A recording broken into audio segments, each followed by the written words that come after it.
6th semester examination, I started doing 250 rupees per month job start చేసినాము. Start చేస్తా work చేసుకుంటా పోయి తర్వాత టోటల్గా చూసుకుంటే 2019కి 39 years ఆఫ్ ప్రాక్టికల్ ఎక్స్పీరియన్స్ వచ్చింది. 39 years అయిన తర్వాత ఈ మధ్యలో బీటెక్ సిసిసి కంప్లీట్ చేసినాను. ఆ సిసిసికి సీట్ తెచ్చుకునేదానికి 5 సార్లు అటెంప్ట్ చేయాల్సి వచ్చింది. చాలా కష్టం సిసిసి అనేది.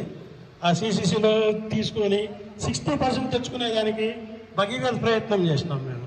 దేనికంటే మాకు లెక్చరర్ సపోర్ట్ ఉండదు, డౌట్లు తీర్చే వాళ్ళు ఉండరు. పుస్తకాలు పెట్టుకొని తల పగల కొట్టుకొని డౌట్లు క్లియర్ చేసుకోవాల్సి వస్తుంది. ఆ పుస్తకాలంతా రిటైర్డ్ అయిన తర్వాత తీసుకొచ్చి పాలిటెక్నిక్ ఇచ్చాను నేను. సేమ్ నేను చదివిన పాలిటెక్నిక్ లైబ్రరీకి కొన్ని ఇచ్చాను, ఈరోజు సెక్షన్కి కొన్ని ఇచ్చాను మొత్తం.